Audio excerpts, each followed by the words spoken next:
radical. Fundamental principles of freedom, rational self-interest, and individual rights. This is the Yaron Brook Show. All right, everybody, welcome to Yaron Brook Show on this, what is it? Sunday, May 18th. I'm a little jet lagged, so I'm not sure what day it is. All right, I am here in London. Got here this morning early. Yeah, lesson learned. You know, you take an early flight out of the U.S. to, particularly New York to London. It's a short flight, so you don't get to sleep. You get here, it's already morning. How much do you sleep? Anyway, my clock is all messed up. Hopefully we'll get it straightened out by tomorrow, since tomorrow work starts. So I'm glad I managed to squeeze in a show here. And thank you guys for joining me. All right, so one of the, you know, you look at the world today, and it's just, everything in politics that is going on is just bewildering. It's just insane. The craziness does not stop. And this seems to be no rhyme or reason for what is going on. Republicans sound like Democrats. You know, Republicans basically promise to cut spending, and no spending is cut. They promise to cut subsidies to wind and solar projects. This is a no-brainer for Republicans, right? No-brainer. Cut subsidies for wind and solar. They can't do it. They don't do it. The bill is just passed. The budget as being proposed by the Ways and Means Committee keeps all that in place, basically, at least for as long as Trump is president.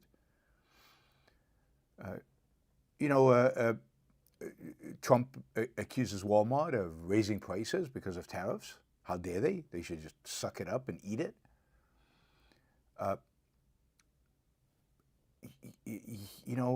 President of the United States goes to the Middle East, focuses all his attention on the Saudis, the Qataris, the UAE, signs deals, promises massive quantities of technology, chips, AI chips, that we won't sell to China.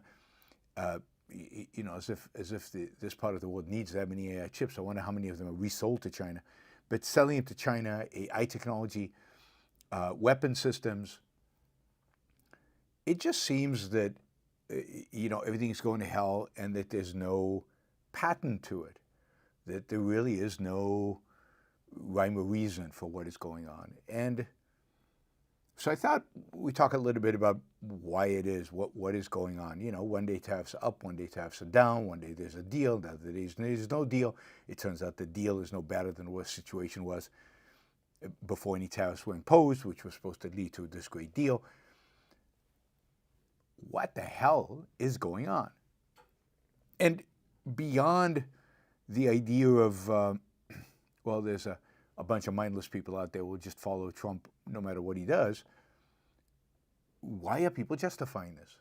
Why are congressional leaders justifying it? Why is Congress justifying it? Why can't Congress get its act together? I mean, there really seems to be only one branch of government that seems to be functioning in a predictable or somewhat predictable kind of way, and that is the judiciary. When it comes to Congress and when it comes to the presidency, it's all over the place.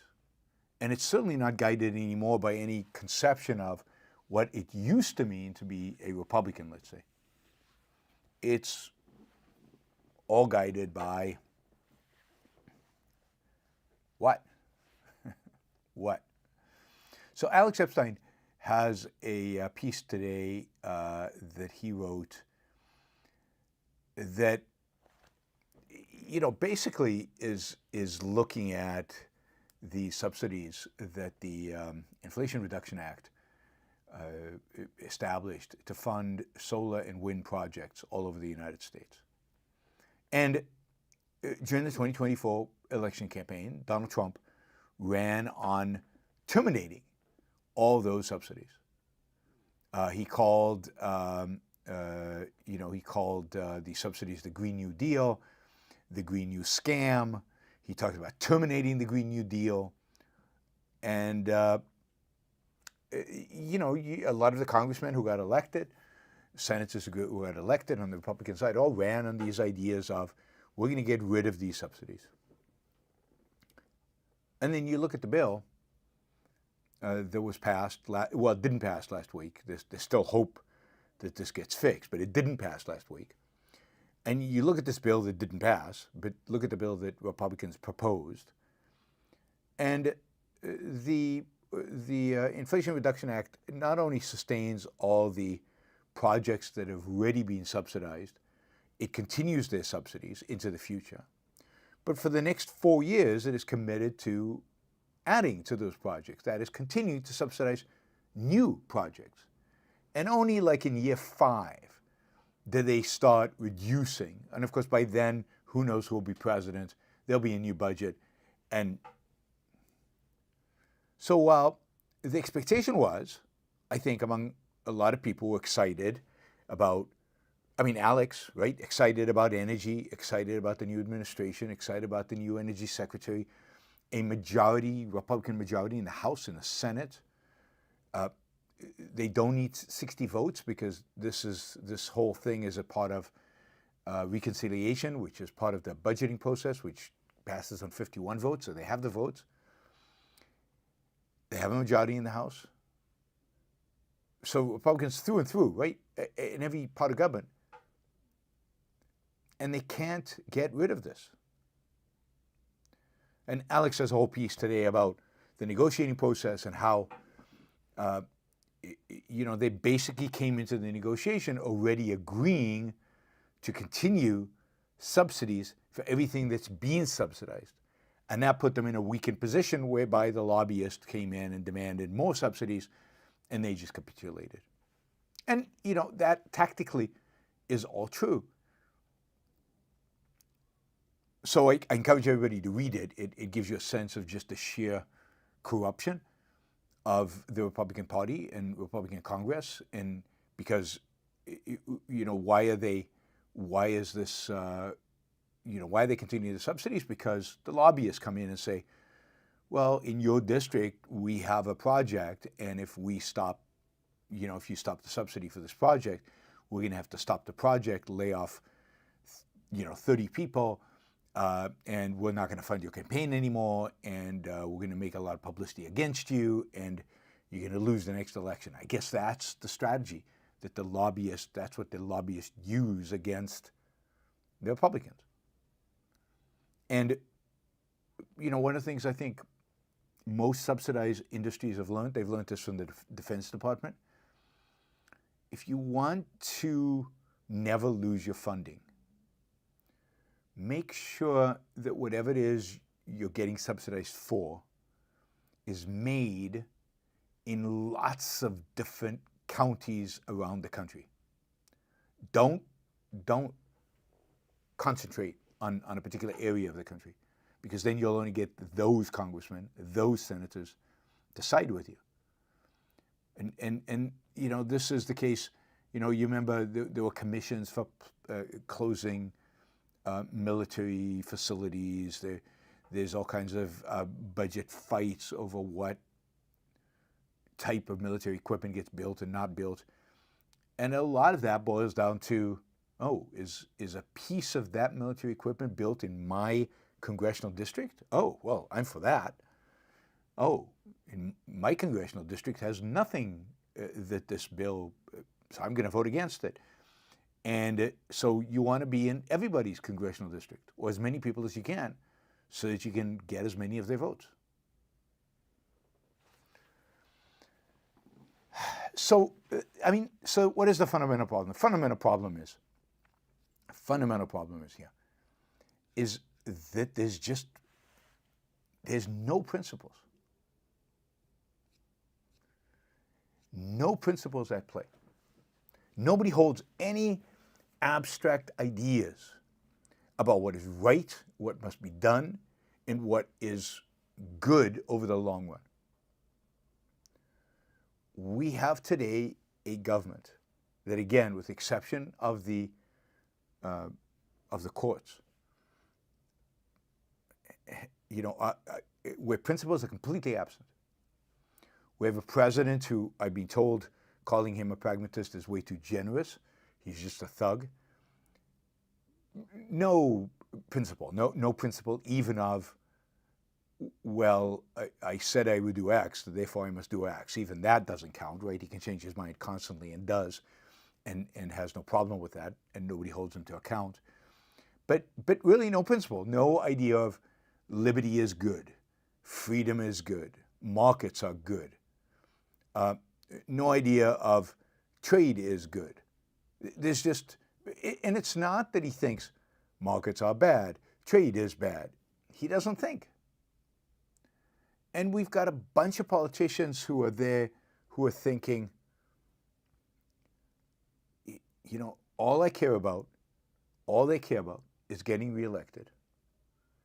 All they care about is minimizing conflict with lobbyists who, I guess, are paying for their dinners. And they are basically, there's nothing they will hold fast to. There's no principle. Zero, zilch, nada. We have a Republican Congress that is committed, they tell us, to the principle of balancing the budget, and then spends like there's no tomorrow. We have Republicans who say they want to improve the tax system, and then they propose a tax system that is filled with giveaways and deductions and exclusions and all the things that make for a tax system to be unfair and corrupt and ineffective and just immoral and bad for the economy.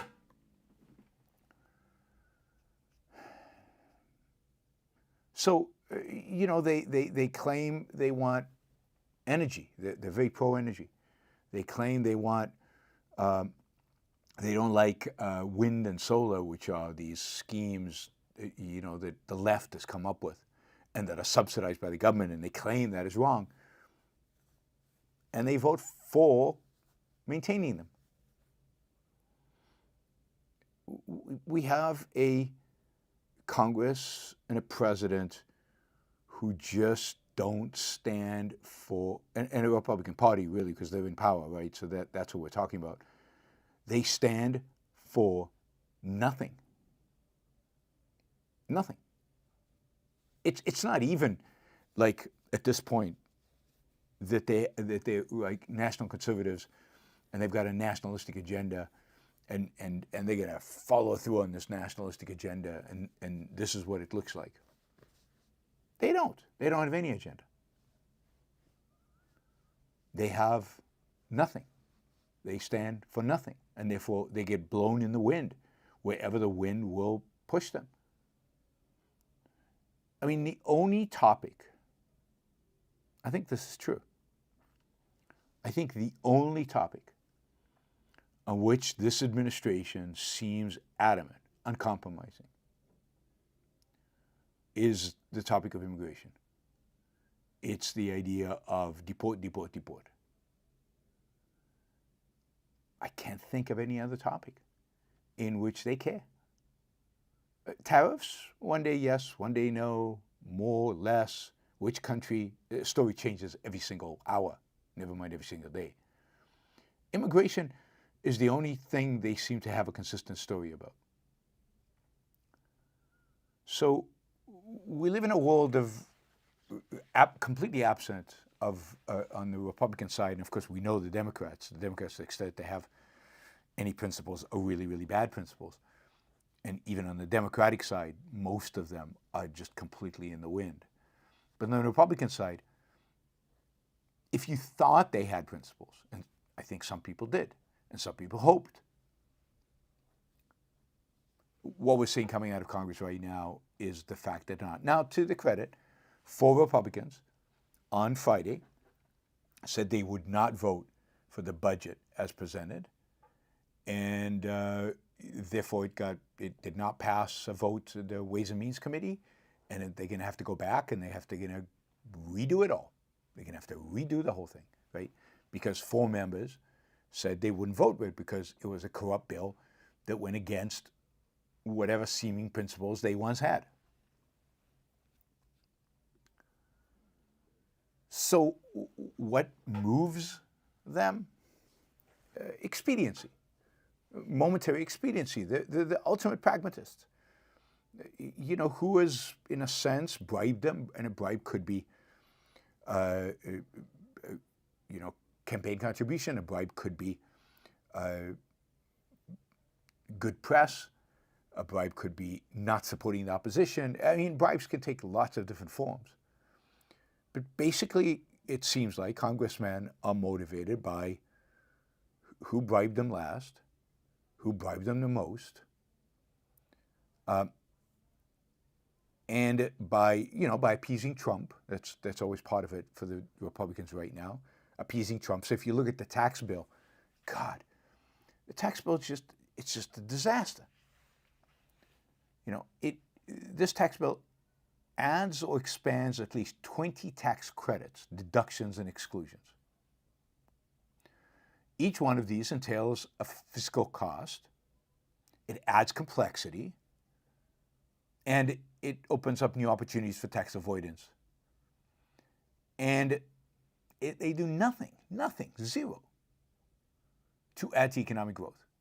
So it's not like tax cuts that stimulate growth. These have nothing to do with growth. They're just appeasing special interest groups. And, you know, they're not cutting spending to offset the fact that they're going to have fewer taxes. So that's not going to make any difference. So, for example, the tax bill is going to increase the ability to deduct state and local taxes from your federal taxes. It's going to triple that, 3-fold the increase, from the $10,000 right now to, I guess, $30,000. Now, that is, you know, if you live in a state with no income tax, you get no benefit from this. If you live in a state that has a very low income tax, you get very little benefit from this. So who benefits from this bill? California and New York. And I'm sure New Jersey and a few, I don't know which states have the highest tax bills, but certainly New York and California. Now you say, wait a minute, but those are blue states, yeah.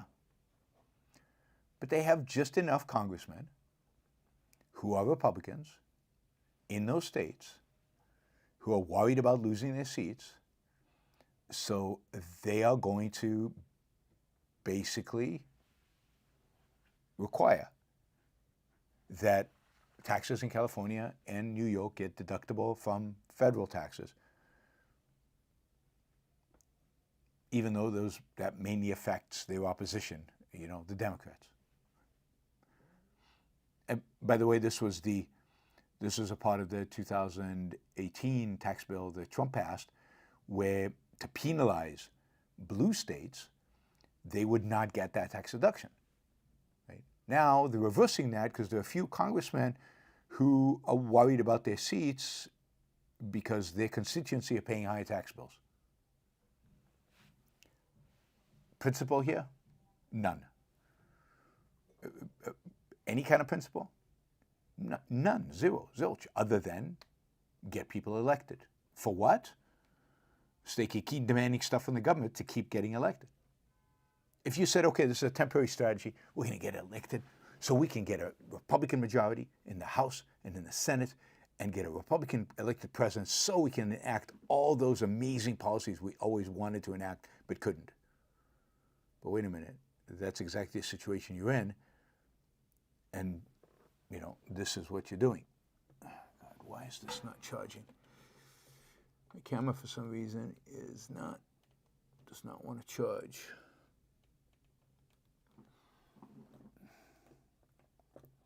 Okay, one second. Let me just play around with this for a minute so that we don't get, yeah, it's not charging.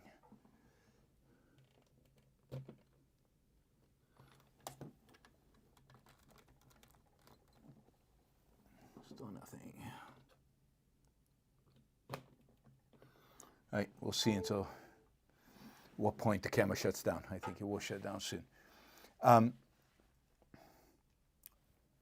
No principles, nothing.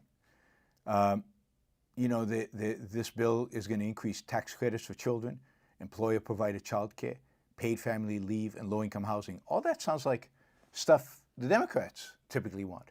But remember, Trump thinks that his voters are low-income voters now, and therefore he must appeal to them by giving them goodies.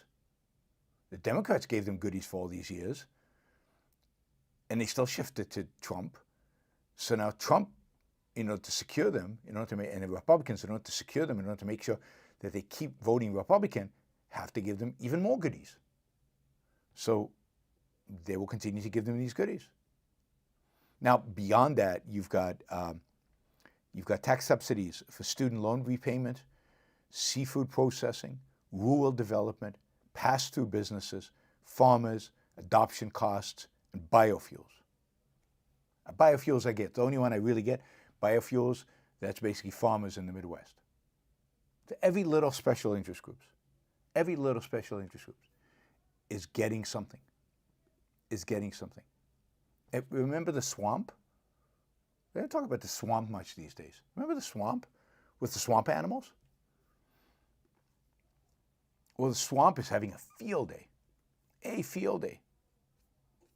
And Congress is dramatically increasing the swamp because the swamp is a phenomenon of a government that has no principles, a government that is governed by the short-term interests of the particular politicians. I mean, that's what the whole Middle East tour was about, right, for Trump. He got to go, and all these sheiks were honored him and treated him with respect as if he was a king or something. And he got this amazing, beautiful palace of a jet from Qatar.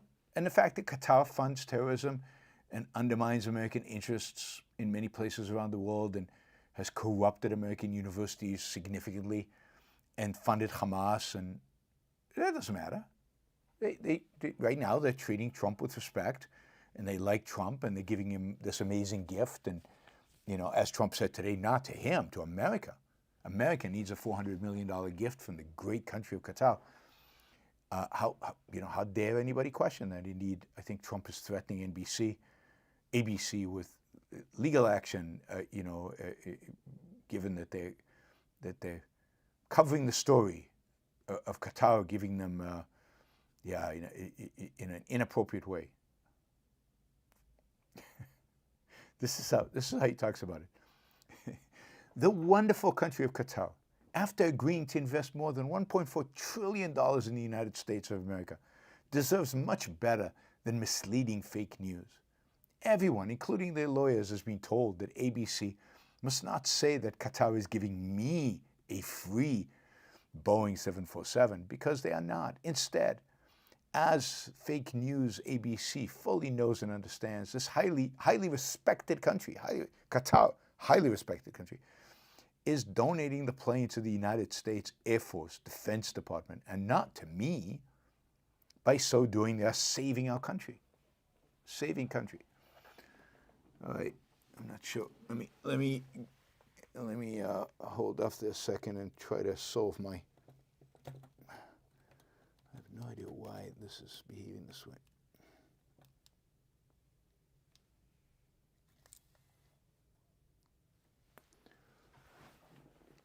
I don't know. I'm not sure why it's not. Yeah, it's still not charging.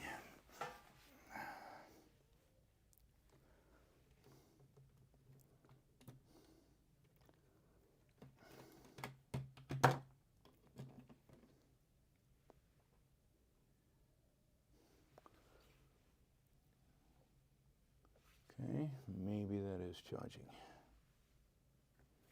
Weird. All right, we'll see if that works. It's just unbelievable that, they reap praise on him, and they're the wonderful country of Qatar, and they're the highly respected country. This is a little kingdom, sheikdom of insignificance other than they have oil. And we are groveling before them. They're going to save our country. Save our country. Hundreds of millions of dollars, because that's what we need, is the Qataris to help us.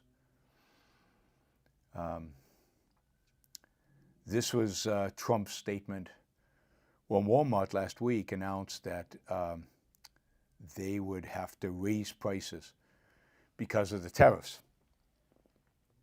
And so Trump put out a statement. Walmart should stop trying to blame tariffs as the reason for raising prices throughout the chain. Walmart made billions of dollars last year, far more than expected. Between Walmart and China, they should, as is said, eat the tariffs and not charge valued customers anything. I'll be watching, and so will your customers. I mean, there's a real threat there, right? I'll be watching. But just factually, Walmart makes 3.1% profit, 3.1% profit margin, 3.1%, and you have now tariffs of 10%. So if it ate the tariffs, it would lose money on every transaction that involved tariffs. Now, not all transactions involve tariff, because not everything is imported, but 10% now is a universal tariff. So they would lose money. So it doesn't matter. It doesn't matter. And people are just writing in praise of this guy, in praise of this support. Walmart are the bad guys. These are Republicans. Walmart are the bad guys because Walmart drives out of business small mom and pop stores. Remember when the left had that view? So why are the Republicans becoming the left? Why can we not tell the difference anymore? Why is there no differentiation between left and right? What is it about when you lose principles?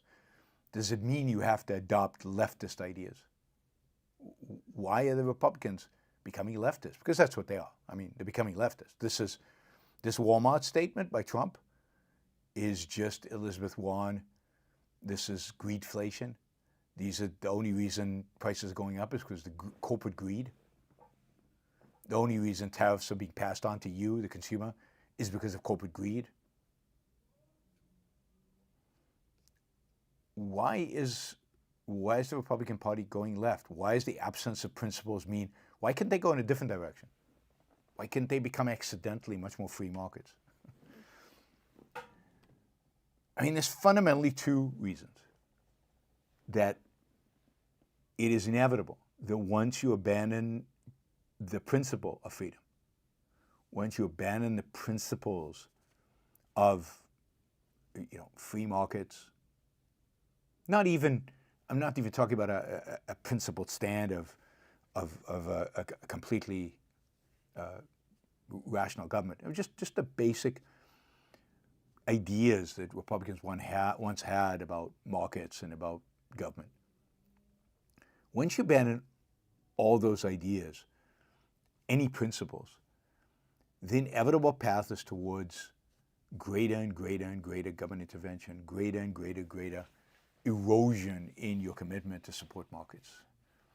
And the two ideas here, one is the existence of pressure groups that over the last 100 years, well, really since the late 19th century,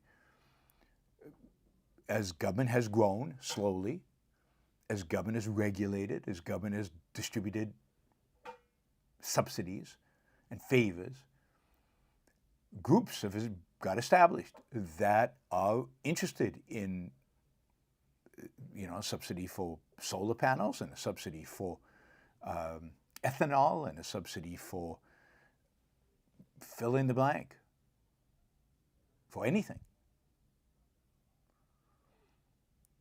And those pressure groups are they have a huge incentive to lobby because their whole existence is dependent on lobbying. They've hired, they have lawyers, they have whole mech organizations dedicated to lobbying.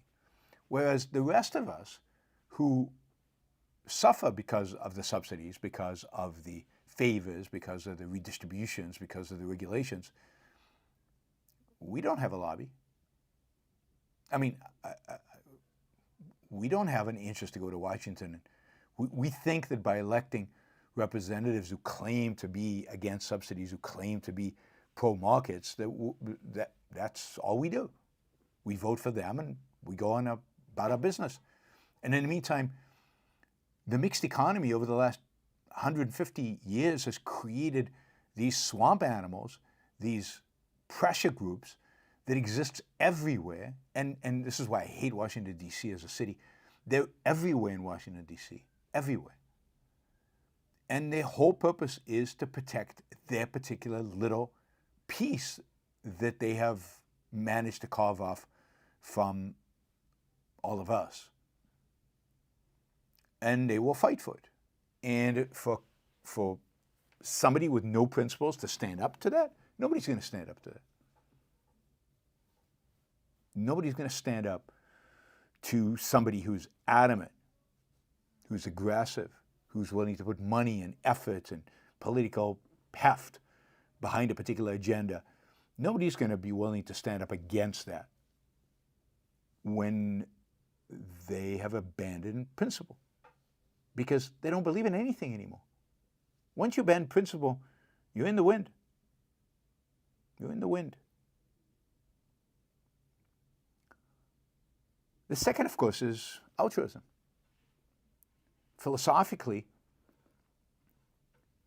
morally, you can't, even if you're trying to hold on to some semblance of some idea of a principle, you have no basis on which to hold on to it. And they will keep coming at you, and you're holding up, and people are going to die because of you, and people are going to suffer because of you. So if you add this use of altruism for guilt with the pressure groups, I mean, unless you are very strong, unless you have clear principles, unless you understand the long-term consequences of what you are doing, you're going to cave. To not cave means to really understand, to really have an idea of why, the fact that you have a principle, why you have it, what the consequences are of abandoning it. And that's just gone. We've just not elected people like that.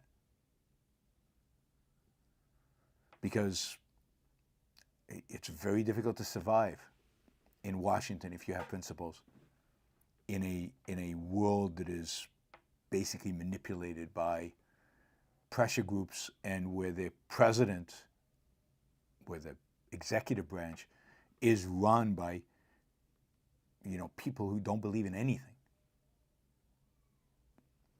So the Republican Party is gone. I mean, it stands for nothing. It stands for whatever the pressure group of the moment will decide. Whatever the whoever yells the loudest will get. It's not that the Republican Party's become socialist. I don't think they believe in socialism. I don't think they believe in anything. I think they believe and are now committed to sticking their finger out into the wind and figuring it out. They don't have a principled opposition to Walmart, but Walmart stands in their way of sustaining the delusion that tariffs have no negative consequences on Americans. So Walmart must be the bad guys. It's fascinating to see people try to defend Trump on this statement about Walmart. It's an indefensible statement. But,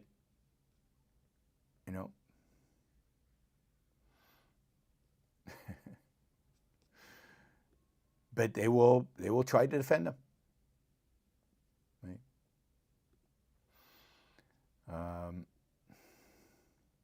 And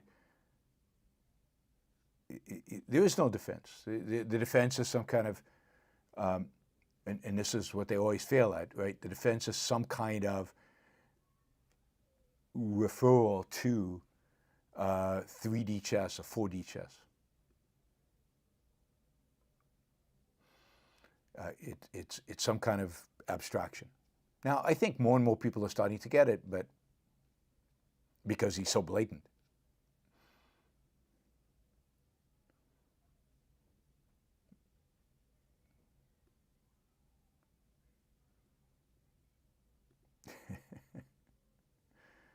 Yeah, I'm looking at some of the comments about Trump's commentary, and the only thing I get is insults against anybody objecting to what Trump is doing. That's it.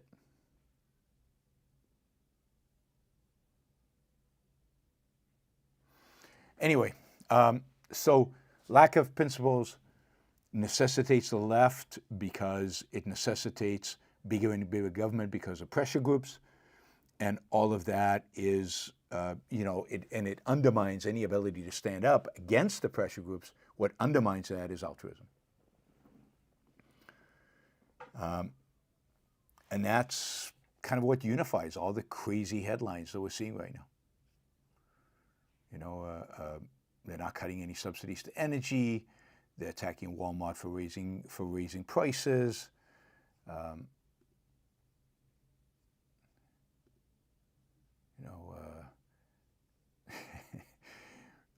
I'll give you this example. Where is it? I've got it somewhere here.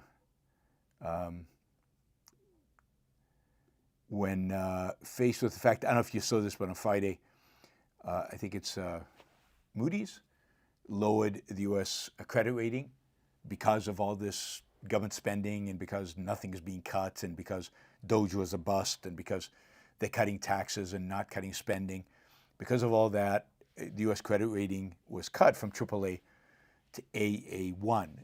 Typically, a cut in the ratings generates higher interest rates on your debt. So when Bessett was asked about this, right, this is what he said. Who cares? Qatar doesn't. Saudi doesn't. UAE doesn't. So now, a standard of we're the good guys is that Qatar, Saudi Arabia, and the United Arab Emirates are willing to invest in us. We must be good. I mean, we must be financially viable. Qatar, Saudi, and UAE are not investing in us for any other reason than we're the equivalent of a AAA rating. So we're getting our legitimacy, our moral sanction, our financial and economic sanction from the Saudis, the Qataris, and the UAEs. It's just an insane world. We live in an insane world. All right, let me see if there was any other.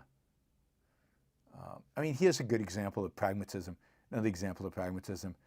This is in the business realm, rather than in politics, rather than in the lack of principle. So you remember Y Combinator? Y Combinator is a basically a venture capitalist fund. It's a startup investor and accelerator, and it was founded by a couple of people, among them Mark Andreessen, who's made a lot of headways, a lot of noise, and is now part of the Trump administration. I think he's the crypto czar of the Trump administration. Why does the government need a crypto czar? Why do these free market types think the government needs a crypto czar? Well, maybe because they're not that free markets. So Y Combinator, so Mark Andreessen, I've talked about this in the past, was one of the people who sicked the Justice Department on Microsoft in the 1990s. He was one of the founders of Netscape. And they did not want to have to compete with Internet Explorer. Well, they knew they couldn't compete in the end with Internet Explorer. So they resorted to seeking the government on Microsoft to try to save their company. Didn't help. Netscape disappeared. So they are quite favorable to antitrust if it gets the competition. So in a statement a few days ago, last week, Y Combinator said that Google is a, quote, monopolist that has stunted the startup ecosystem. For the quote, Google has chilled independent firms like YC from funding and accelerating innovative startups that would otherwise have challenged Google's dominance. The result is a landscape that has been artificially stunted and stagnant. Google has effectively frozen the web search and text advertising markets for over a decade. How do you explain all the push to use AI for web search to replace Google soon? No real explanation. Again, this is pure pragmatism. If any one of their companies are incredibly successful, they will face antitrust problems. But they don't mind that because by then they'll be out, right? They'll have invested, they'll have sold their shares, and they'll be out. That's a long time down the road. Who cares? Who can think that far in the future anyway? So Silicon Valley, where people need to think, and they need to think in principle, and they need to think long term, when it comes to political issues, legal issues, even economic issues, they can't do it. They can't hold on. So Google is, from their perspective, hurt some of their companies. They're up. They're going to attack Google for antitrust. Right? Now, it's interesting because, Google has bought some of the companies that Y Combinator has invested in. The relationship between Google and Y Combinator generally has been quite positive. And Y Combinator companies have benefited enormously from Google. But Google's too big. Google needs to be, needs to be penalized, needs to be held back in some way in order to allow companies to compete with them. We need the government for that. Only the government can do it. Pragmatic. Here's another one from politics. A perfect story. And this was, this was a story in Florida, and now this is Montana. So according to Governor of Montana, so-called lab-grown meat has no place in Montana. And they signed HB 401 into law. The law prohibits the sale of lab-growth meat in Montana. And he writes, I am proud to defend our way of life and the hardworking Montana ranchers who produce the best beef in the world. Yeah, so if your beef is so good, why are you afraid of lab-grown meat? But of course, the ranchers don't want the competition. So the ranchers are going to put pressure on the governor. And who's going to put pressure on the governor on behalf of lab-grown meat? I mean, the lab-grown meat industry is tiny. It doesn't really exist yet. It's kind of in its infancy. It doesn't have the resources to put pressure on the governor. Consumers who might benefit from lab-grown meat, they don't know about it. They're not thinking about it. They're not motivated to put pressure on the governor. So the only people who are going to put pressure on the governor and on the Montana legislature are ranchers. And therefore, the ranchers will get their way in this situation. And this is a win for Montana ranchers, I guess. I still don't know what the threat is exactly. But yeah, this is nanny-state economic protectionism. Absolutely. This is the kind of regulation. It's not even regulation that says lab-grown meat is unhealthy. It's not good for you. You'll die if you eat it. No. It's just our ranchers don't want it. So we're not going to have it. Yeah, I told you about Trump's threatening ABC. Let's see. Yeah, okay. So that is where we are. And unless we see some kind of move towards the principles of liberty, the principles of freedom, the principles of a free society, and a morality of individualism, this is not going to change. And it doesn't matter who gets elected, Democrat or Republican, they're all the same. It's all the same nonsense, it's all the same garbage, it's all the same, collectivistic, unprincipled behavior that is guided by the swamp. It's guided by pressure groups, nothing else. And Ayn Rand predicted this 50 years ago, and it's playing out exactly as she said it would. Exactly as she said it would. The mixed economy is descending into gang warfare. And we're seeing it in front of our eyes, and it used to be that there used to be a semblance of political movement that opposed it. Some conservatives were really opposed to this kind of behavior in Washington. Some conservatives actually advocated for a little bit of economic freedom. That's gone. That's gone. They are now just as comfortable in the swamp, just as swampy as the Democrats ever were. All right, a couple of positive stories, and then we'll call it this segment. We'll call this segment over. A couple of positive stories. So I did say something about the Supreme Court. The courts are the only place left in politics that is guided by principle. The primary principle, the Supreme Court is the Constitution and the rule of law. And those are good principles, a good Constitution and the principle of rule of law. I don't always agree with their interpretation of the Constitution, but at least they have a standard and they have principles. And they try to live up to those principles, sometimes better, sometimes not so good, right? Anyway, so on Friday afternoon, the Supreme Court extended its ban on the removal from the United States of the Venezuelan men that are currently in immigration custody in the northern region of Texas.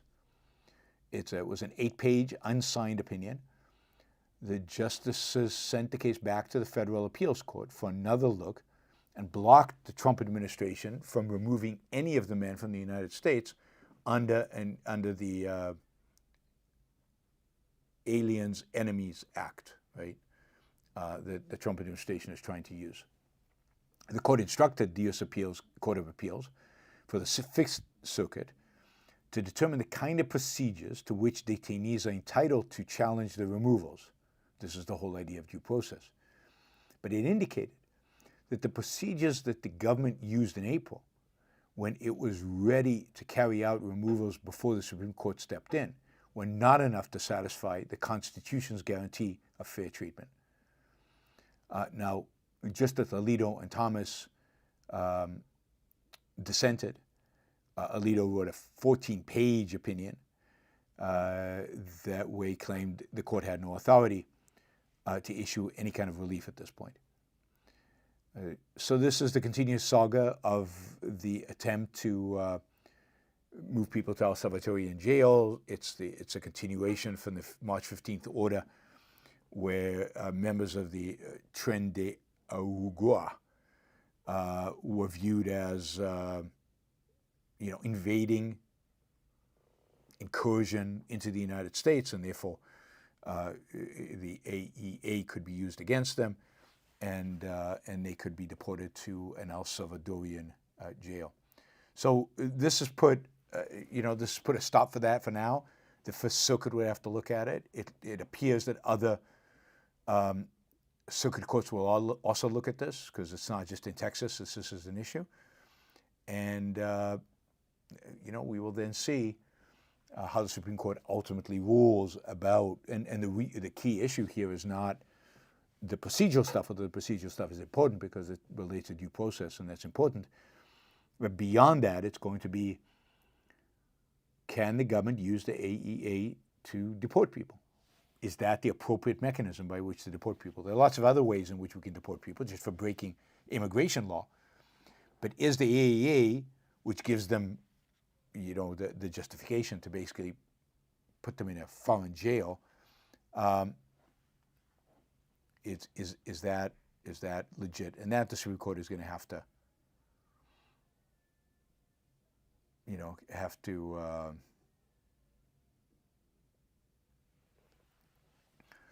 they're going to have to rule.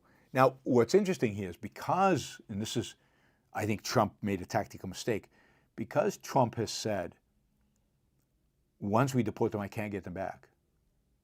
So because he won't bring that one guy where the courts have basically asked him to facilitate bringing him back, because he can't bring them back, then the Supreme Court is saying, well, if that's the case, then it appears that we're going to have to decide on the constitutionality of this issue, on the constitutionality of your using the AEA before you can deport anybody. Because if there's no recourse, if we decide it's unconstitutional and you can't get them back, then that's not acceptable. That's not right. So the whole idea is, deport them, and then in 9 months we'll decide if it's constitutional or not. If we decide it's not constitutional, you'll have them bring them back and compensate them somehow. But if you can't bring them back, then we can't let you deport anybody,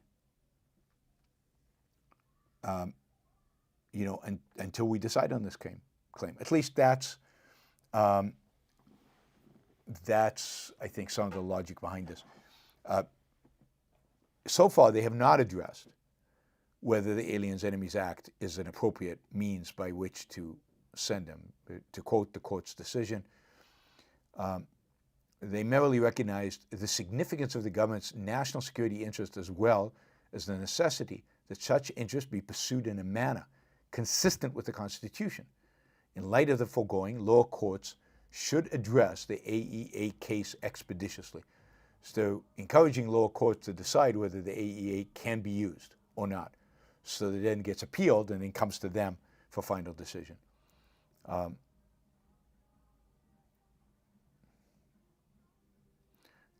Brett Kavanaugh put in a short, separate, concurring opinion, and he emphasized that what they're trying to do is simply to ensure that the judiciary can decide whether these Venezuelan detainees may be lawfully removed under the Alien Enemies Act before they're in fact removed. Now he says if it was up to him, he would have kept it at the Supreme Court and made all the, kind of reviewed it all, kind of come to a decision about the Aliens Enemies Act rather than returning this to the lower courts. So there's obviously disagreement among the judges about how to deal with this, but a majority seems to think that the deportations need to stop until decisions are made and until the detainees have proper due process. And that's good. So you see, the branch that has some principles guiding it is going to come to better decisions, not always ones I agree with, because I think much of their interpretation of the Constitution is wrong because of their lack of understanding of what the concept of individual rights means, but it's sure better than this doing whatever in any given day, unpredictable, depending on pressure from interest groups, this interest group, that interest group, whatever happens to be. All right, let me see. Let me make one other change here. See if this will work.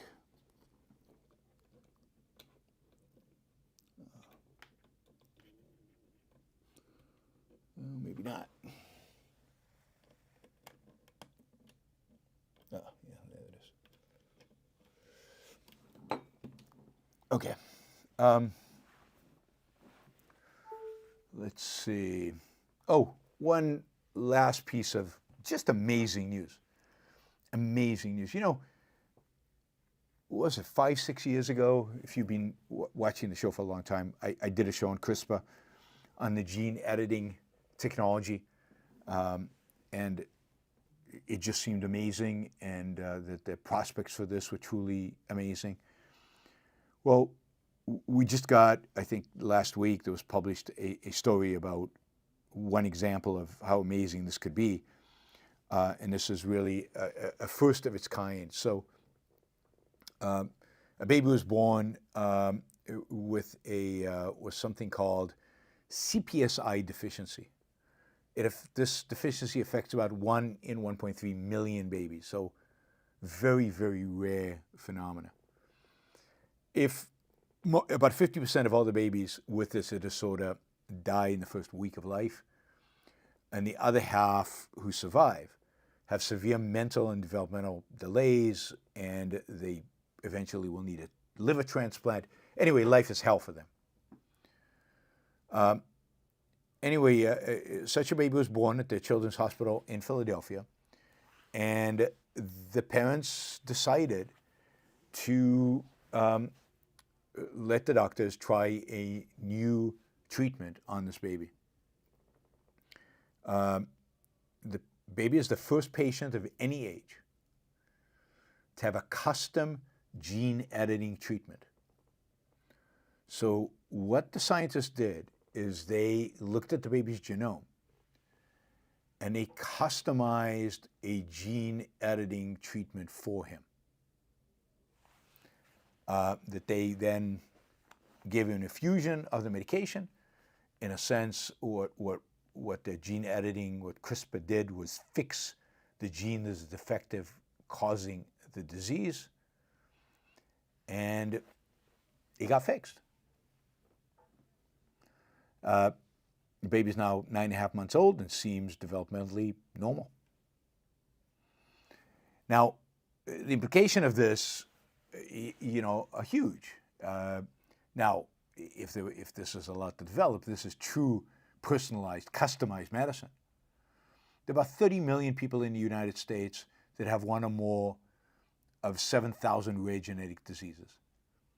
Most are so rare that no company is going to invest the millions of dollars or billions of dollars to try to develop a gene therapy that covers it. Right? But this new path, where it's personalized, it's done on a platform that allows you to just relatively cheaply, relatively easier, without all the FDA approvals necessary, just customize a program for the particular issue that you're facing. For example, this illness that affected this baby was a result of a single mutation, an incorrect DNA letter among the 3 billion in the human genome. Correcting it requires pinpoint targeting and fixing that particular gene that causes this particular disease. So to do that, the treatment is wrapped in a fatty lipid molecule to protect it from degradation in the blood on its way to the liver, where the edit will be made. Inside the lipids are instructions that command the cells to produce an enzyme that edits the gene. They also carry a molecule, what they call the molecular GPS. This is from a New York Times article. This is the CRISPR, which was altered to crawl along a person's DNA until it finds the exact DNA letter that needs to be changed. Now, this treatment was customized so CRISPR found just his mutation. The same sort of method would be adapted and used over and over again to fix mutations in other places on a person's DNA. Only the CRISPR instructions, the editor, needs to be changed to find different spots.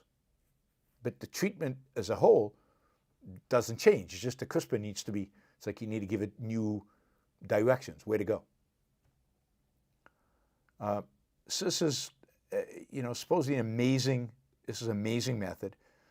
You could imagine this ultimately being used on things like sickle cell disease, cystic fibrosis, Huntington's disease, muscular dystrophy. It could completely transform the treatment of genetic diseases in America today. This is what happens when you follow principles, in this case, scientific biological principles, and you let the human mind, you unleash it on the world guided by principles, by the scientific method, the knowledge of biology, and by logic, by reason. These are the kind of advancements that are possible.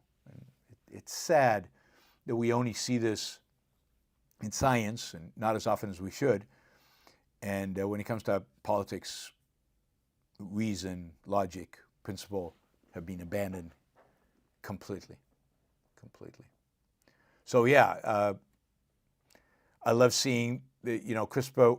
I read a book about it and read a bunch of articles about it. It just seems like an amazing technology. It's really cool to follow kind of the new developments and the new uses and new applications and how it's changing people's lives and improving people's health significantly. All right, that is, I guess, the news. Wasn't quite the news, but kind of the news.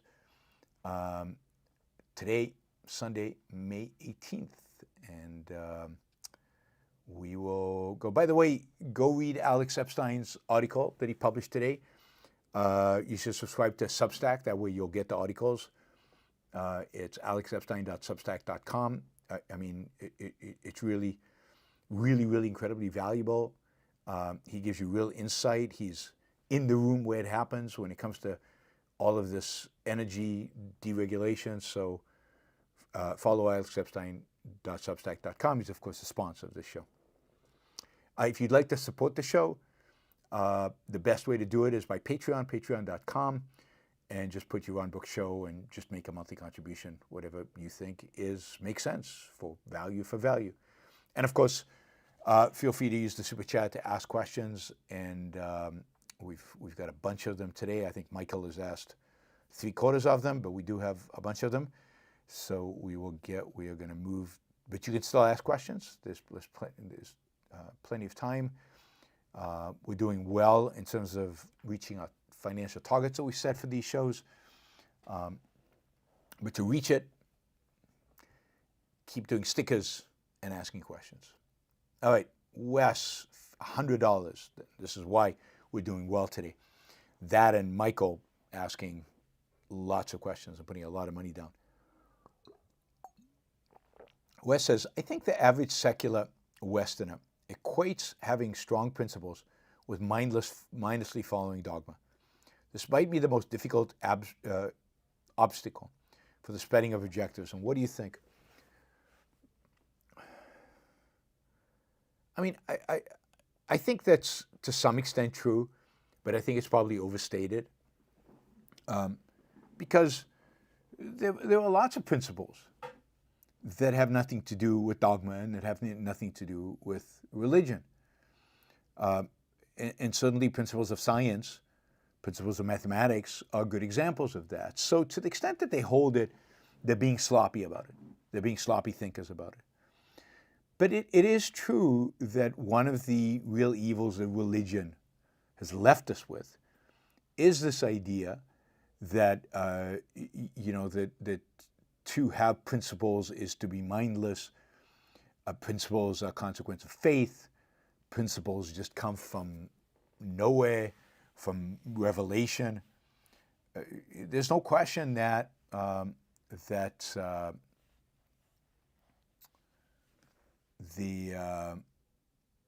second, somebody's asking for a link to the gene editing story. Let me put that on the chat.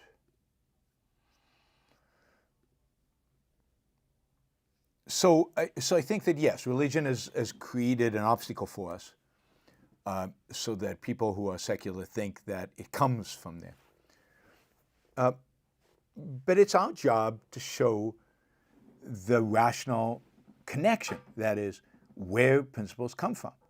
The fact that principles are induced from the facts of reality, the fact that they have to be logical and they have to be logically consistent, that there has to be a rational purpose, goal, there have to be, so the whole way in which I think objectivism thinks about the world, objectivism presents about the world, encourages us to think about the world, is to a large extent new, because it's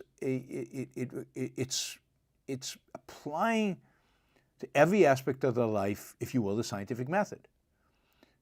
Observation from reality, inducing principles, testing those principles out, making sure the principles are integrated across so that there are no contradictions, and they fit into a consistent integrated body of knowledge.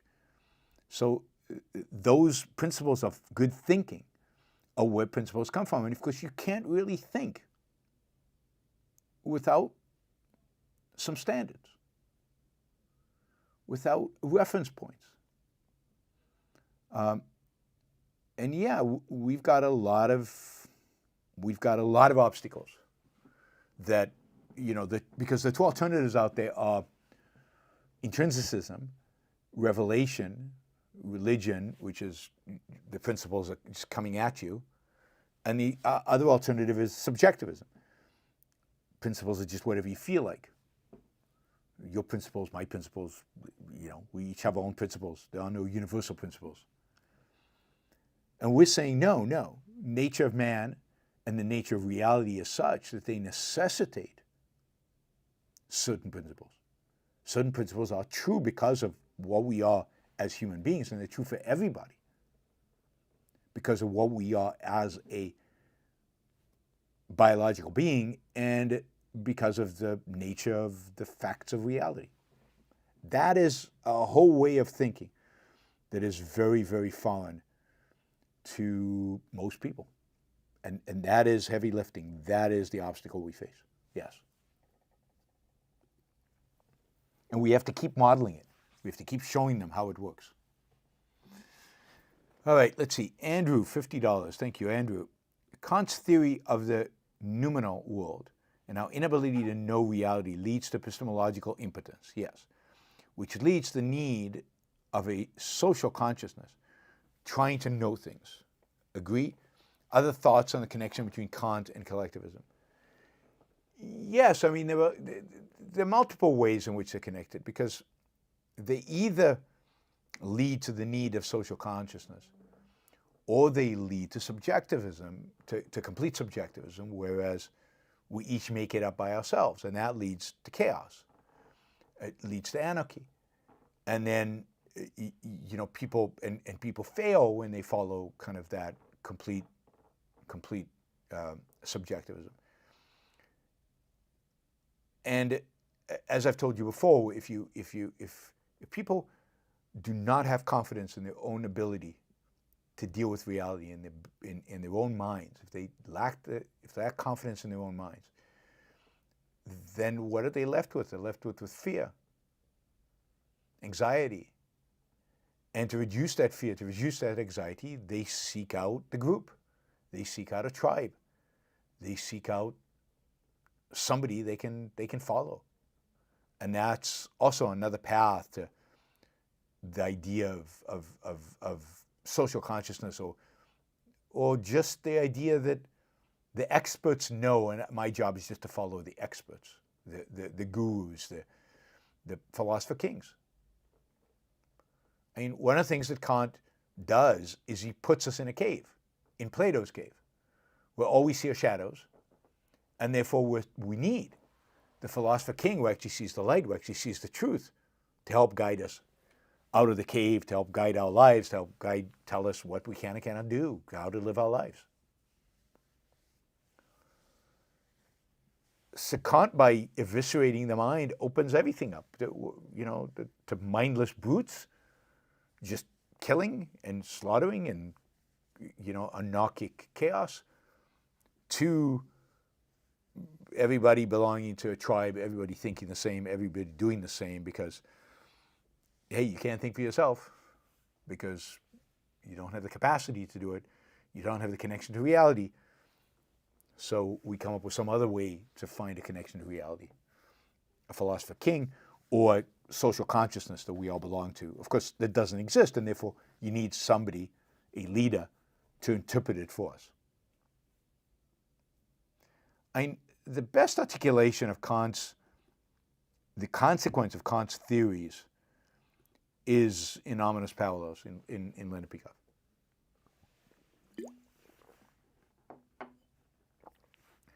All right, Michael, one of 10, 15 questions, something like that. All right, this one's $20.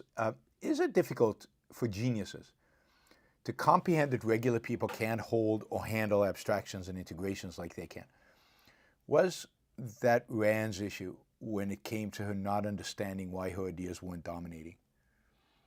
I think that's right. Now, I don't know. I can't speak for geniuses. I'm not one, but there's no question that geniuses, no, let's not say it that way. My understanding is that Ayn Rand definitely had a hard time contemplating the extent to which she was special, to the extent that she was a genius, and to the extent that these ideas were difficult for people to grasp.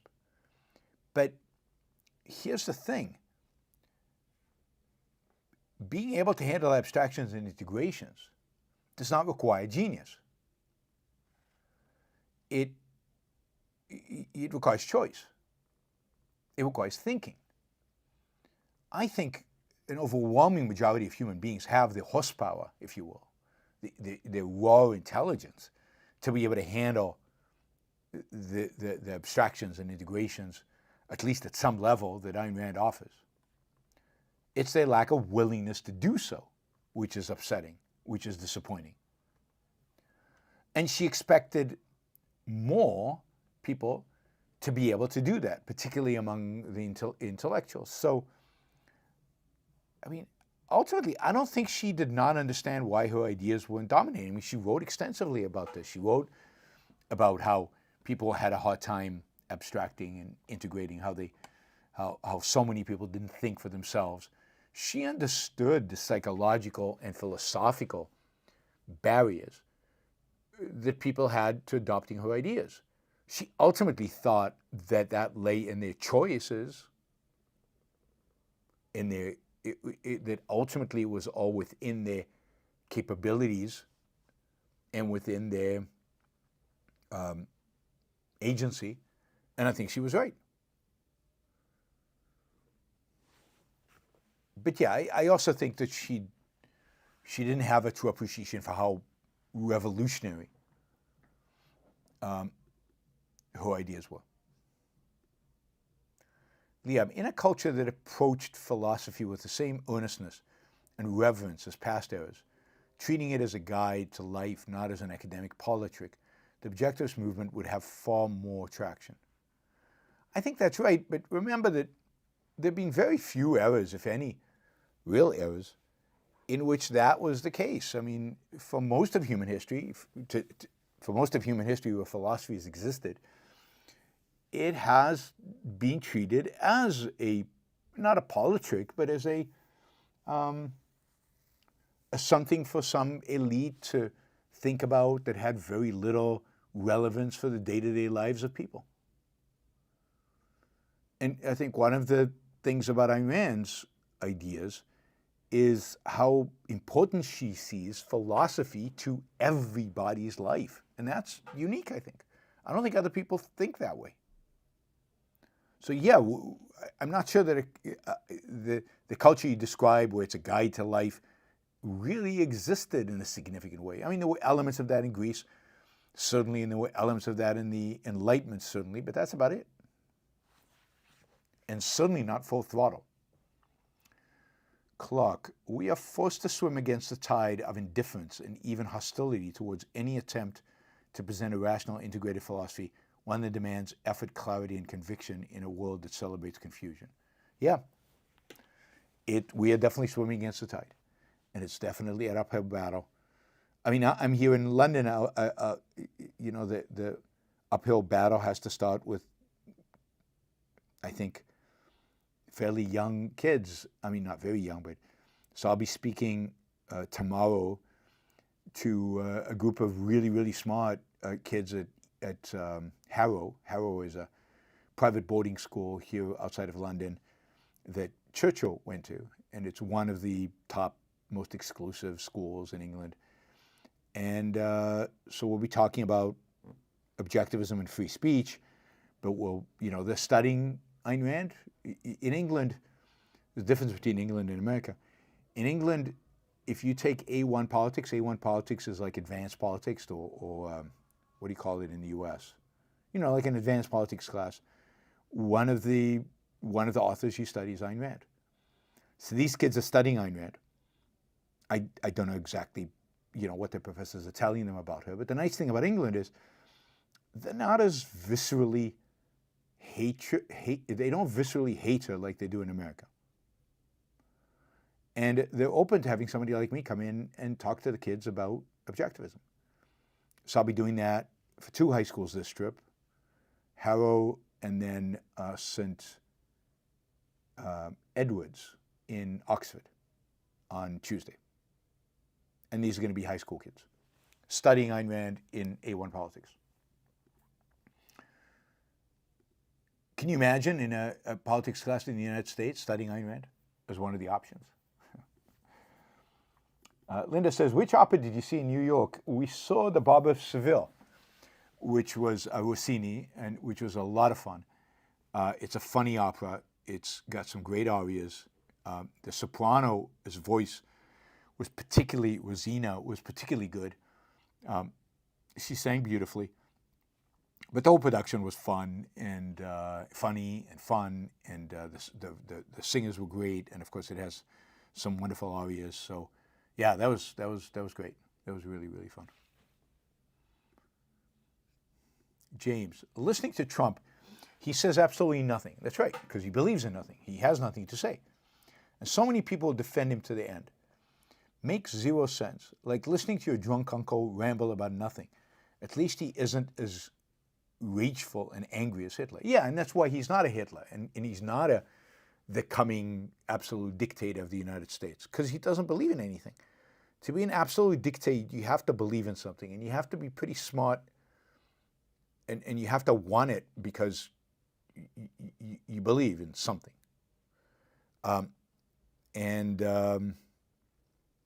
Trump doesn't, and you can see that by the fact that he says absolutely nothing. And the people justifying him, that's the real puzzle, is people who claim to be objectivist or influenced by Ayn Rand or, you know, believe in capitalism. They eat his stuff up. Eat it up is truly astounding. Truly astounding.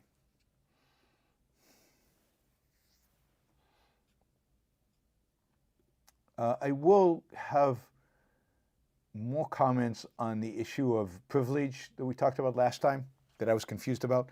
I got an email from Larry Salzman trying to clarify this issue, so we'll talk about it, but not today.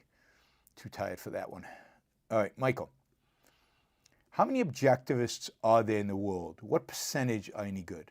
Oh, I don't know. I have no way to count. I have no way to tell. I mean, several 100,000.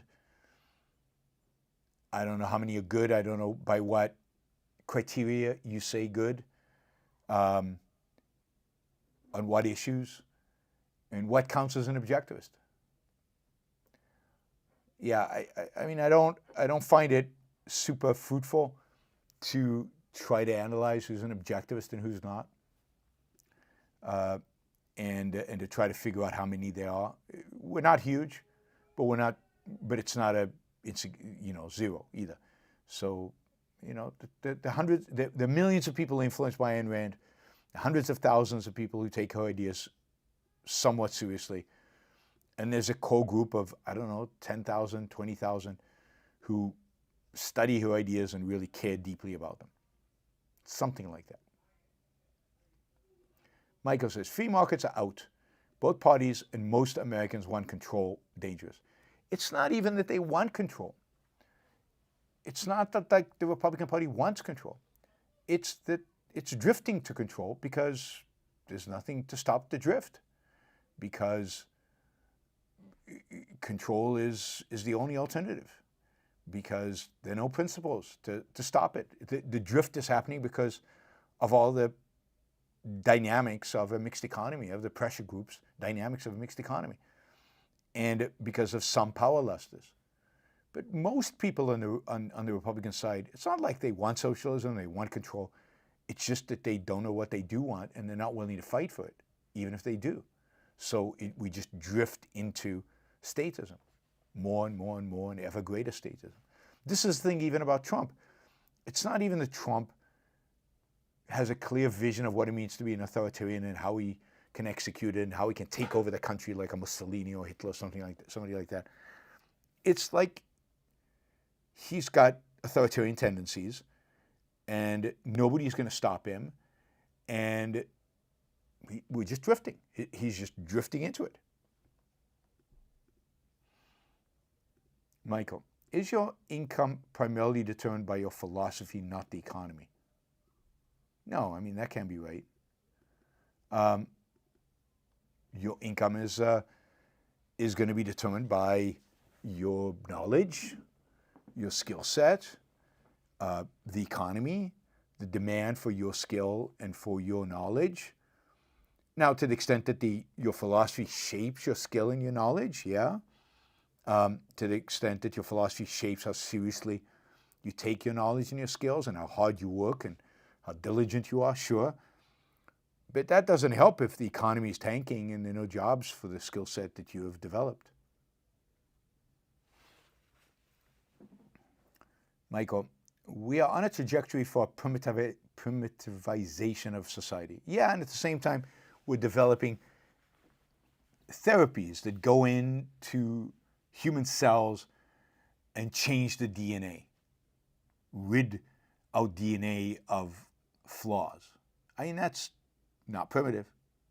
So we are still in the throes of this battle between the Enlightenment and the primitive, between the Enlightenment and the barbarians. And it's still not obvious, it's not completely certain who will win. It mostly looks like the primitives will win, but it's not certain. Michael, is the problem too many people have rejected Rand or they haven't been exposed to it properly? Well, I think they're both problems, right? Too many people have rejected Rand, but even more people have not been exposed to it properly. Most of the human population on Earth has not been exposed to her properly. Most of the human population on Earth that's really smart has not been exposed to it properly. This is why we need to keep exposing, keep increasing exposure, keep getting people to read her books, keep getting these ideas in front of people so that the exposure multiplies and we get more people not rejecting her, embracing her.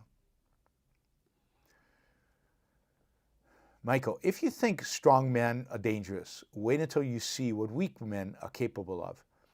Narcissists will sacrifice whole nations to protect their ego and grandiosity. Unfortunately, that is true, but it depends what you mean by strong and what you mean by weak. Is there such a thing as strong men who are dangerous? A strong man who want control really weak? It's tricky to define terms exactly on what exactly we're talking about. What exactly do we mean? Andrew, how did Reardon get his view on sex as a grubby vice without being religiously influenced? Or was he implicitly corrupted by a Christian culture? Yeah, he's implicitly corrupted by Christian culture. I think a lot of good people had that view of sex in the 1950s. It's part of why there was such a rebellion against that view of sex in the 1960s that went too far in a subjectivist direction. But yeah, I mean, it's from religion being secularized in the culture. I think to some extent that view of sex still exists today.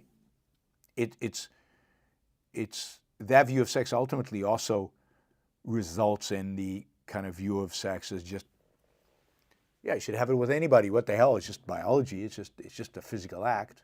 Why not stand in line and for 100 guys to have sex with one woman in an evening, right? It's just an animal. I mean, that comes ultimately. Where do you get that? Where would you get such a horrible view of man, other than as a kind of rejection of religion, which has the same horrible view of man? You're rejecting them on the concrete, the sex, but not on the fundamental view of man. Michael, people believe that justice has failed, so they want revenge. This is the component of MAGA nihilism. Yes, I think that's right. I don't even think that they believe that justice has failed. They have faith that justice has failed. I don't think they know that justice has failed, but it's certainly a lot of what motivates them is revenge. And emotionalism. I mean, what makes MAGA is the thorough emotionalism throughout the entire movement on every issue. Michael, people call America capitalist, but we're really just slightly less socialist than the rest of the world, and Donald Trump brings us down to them. Yeah, I mean, he hasn't yet. He's trying. It takes quite a bit to bring us down to their level, and America's done phenomenally well and much better than the rest of the world because it's a little freer than the rest of the world. But yeah, that freedom is tenuous, and we could lose it very, very easily. Michael, we have two left-wing major parties in this country now. The only difference is their preferred pronouns. Yeah, that is a lot. There's a lot of truth to that. There's nuanced difference between them, but fundamentally they're all statist and collectivists, and they are economically basically left-wing. Their left-winginess, their collectivism and statism manifest itself slightly differently, but not big differences. Michael, what did Rand mean when she said there are no evil thoughts except one, the refusal to think? There are plenty of evil thoughts. Yeah, but she meant all other evil thoughts are a consequence of the fundamental. That is, the fundamental evil thought is a refusal to think. And once you refuse to think, lots of stuff comes. Lots of evil ideas come. But it's a refusal to think that makes them all possible. So that is the fundamental. I like numbers. What's the latest update on spreading objectivism? I don't know. I mean, you'd have to come to Okan and hear Tatsvanis give the state of the movement address, I guess. I don't know. I mean, the Ayn Rand University continues. We're training more and more intellectuals. The Yaron Brook show is growing. The Ayn Rand Institute is growing. The visibility, I think, is growing. So it's spreading. I don't have any details or any new thoughts on it that you haven't heard before. Harper Campbell, has Trump given the oil industry the green light to produce oil and gas? Yes, but at these prices, it's not clear that it's worth drilling for oil, particularly, and gas, particularly fracking. And giving the green light, they still haven't undone all the regulations. The regulations are still being undone. It takes months to get it done. Sadly, Congress, again, a lot of things have to go through Congress. I keep saying this. Congress is not doing their job. They're keeping the subsidies on, solar and wind, which is destructive to the grid, destructive to electricity. So even if Trump is trying to help the oil industry by lowering regulations, it's not enough unless they also change the subsidies and the subsidies that Congress is approving. So both branches of government have to work in tandem to get it done. Not your average algorithm. Ayn Rand's ideas aren't widely taken seriously today because the intellectual groundwork necessary to take philosophy seriously has already been eroded. Yeah, I mean, I think that's right. And I think that just means there's more work for us to do to create that groundwork. It's not, yeah. Again, not your average algorithm. Decades of academic decay from relativism to linguistic gamesmanship have hollowed out the field, leaving most people with the impression that philosophy is either useless or incomprehensible. I think that's true of most people out there. They don't see the point of philosophy. Philosophy's given itself a bad rap.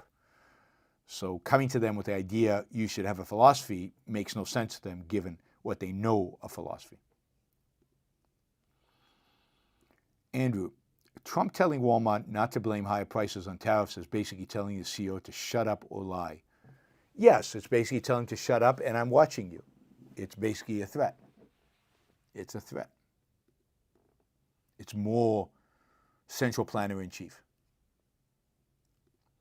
Frank, on Sam Seder's show Between the Serious and the Fun Half, you are part of their bumper music defending capitalism, a rent-free advertisement. Oh, I didn't know that.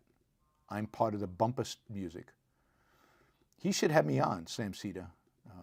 I was going to comment on his argument with Ezra Klein. I'll have to dig that up. They had a good exchange. Sam is so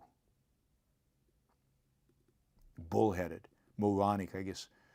I mean, Ezra Klein was on the same side as him, and they had this big argument about abundance, about economic growth, which was fascinating. So I'll try to find that and do a segment on the show on it. Dave, part one. I'm actually optimistic. I've convinced many people of the validity of objectivist ideas over online discussion forums and in interpersonal relationships. Once AI trains a critical number of intellectuals, it's over. We've changed the world. I'm not going to let a bad 4 to 10 years undermine those facts. I mean, I think that's all right. I just don't know what the time frame is, and I don't know what the critical number of intellectuals is and when we'll get there. But yeah, I agree with that. It's never hopeless.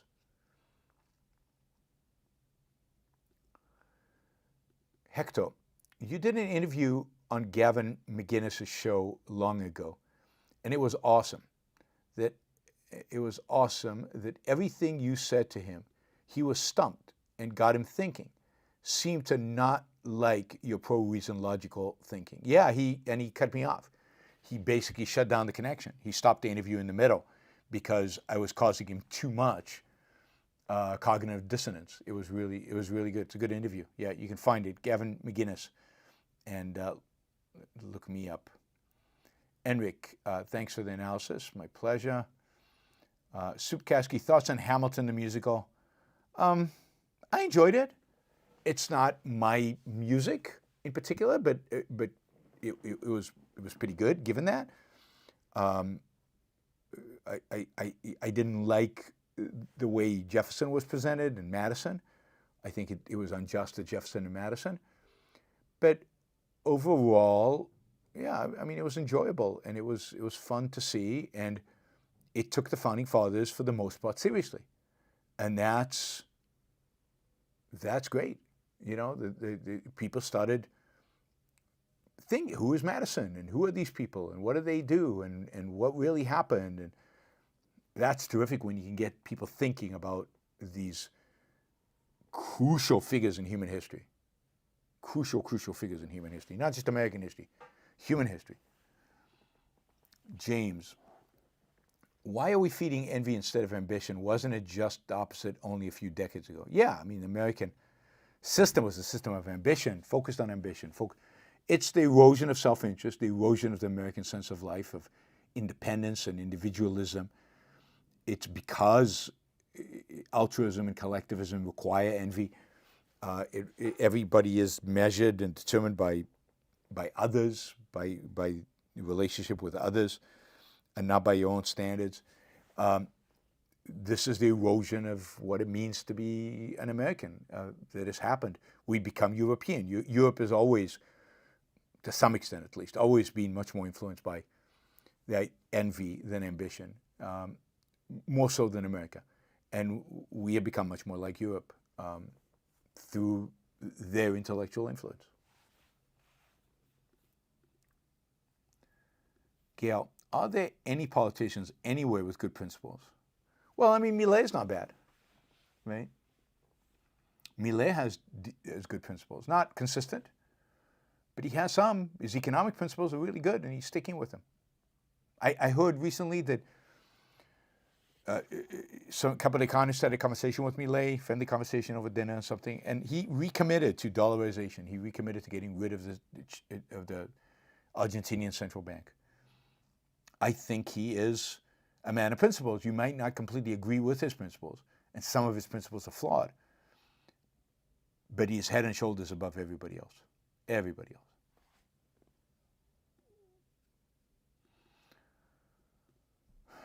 All right.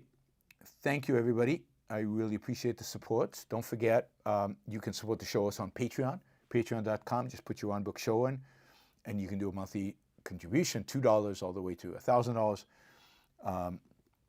Would be great to get more Patreon supporters, have that steady income coming from on a monthly basis. Remember, this is a listener-supported show. You make this show possible. Without you, I couldn't do it. I appreciate it. I thank you. And I'm not sure when I'll be back. I'm going to try to do a show tomorrow, but I'm speaking at the school. It's dinner and a talk. It'll go until, I think, I won't be back at the hotel till 10, so maybe I'll do a show after 10. We will see. So I will be in touch. I will be in touch tomorrow to let you know. This week is going to be a challenge. It will be a challenge, given that I'm doing events every day, and 3 of the 4 events outside of London, so I have to take trains or cars to get there. Cool. I'll see you all tomorrow. Bye, everybody. Have a great week.